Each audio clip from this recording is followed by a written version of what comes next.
ശിവകോപത്താൽ ഭസ്മമായി പോയ കാമദേവനെ പുനരുജ്ജീവിപ്പിക്കാൻ രതീദേവി പ്രാർത്ഥനയോടെ മഹാവിഷ്ണുവിനെ സമീപിക്കുകയും കാമരൂപമുണ്ടാക്കി പൂക്കൾ കൊണ്ട് അലങ്കരിച്ച് കാമദേവനെ പൂജിക്കാൻ വിഷ്ണു ഭഗവാൻ ആവശ്യപ്പെട്ടത് പ്രകാരം അതുപോലെ ചെയ്തതാണ് നമ്മുടെ പൂരവുമായി ബന്ധപ്പെട്ട ഐതിഹ്യം.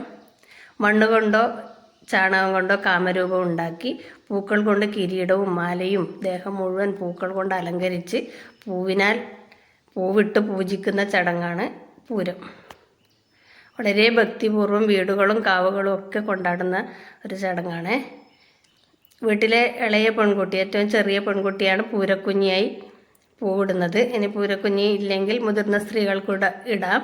സ്ത്രീകളുമായി ബന്ധപ്പെട്ട ചടങ്ങാണ്. ദേവീക്ഷേത്രങ്ങളിലാണ് ഇത് കൂടുതലും. ദേവീക്ഷേത്രങ്ങളാണ് ആഘോഷിക്കുന്നത് പൂരം.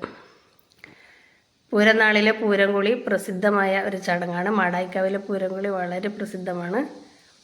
പൂരം കുളിച്ചു വന്ന പൂരക്കുഞ്ഞ് കാമരൂപമുണ്ടാക്കി പൂവിട്ട്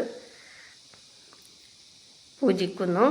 വിളക്കും കണ്ടിയും വെള്ളവും ഒക്കെ ഉപയോഗിച്ച് പൂവിട്ടതിന് ശേഷം കാമന് വെള്ളം കൊടുക്കുന്നു. വെള്ളം കൊടുത്ത് തൊഴുത് അതിനുശേഷം പൂരക്കഞ്ഞി ഉണ്ടാക്കി കാമദേവന് വിളമ്പുന്ന ഒരു ചടങ്ങ് കൂടിയുണ്ട്. ഉപ്പില്ലാത്ത കഞ്ഞിയാണ് കാമന് കൊടുക്കുക.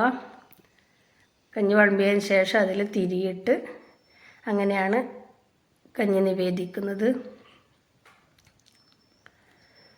സന്ധ്യക്ക് കാമനെ യാത്രയാക്കുന്ന ചടങ്ങുണ്ട്. അതിന് മുമ്പായി വിളക്ക് വെച്ചതിന് ശേഷം പൂവിന് വെള്ളം കൊടുത്ത് കാമദേവന് അടിയുണ്ടാക്കി നിവേദിക്കുന്നു. ഉപ്പില്ലാത്ത അടിയാണ് കൊടുക്കുക. അതിനുശേഷം കുരവയോടുകൂടി കാമദേവനെ നേരത്തെ കാലത്തെ വരണേ കാമ എന്ന് ചൊല്ലിക്കൊണ്ട് യാത്രയാക്കുന്നു.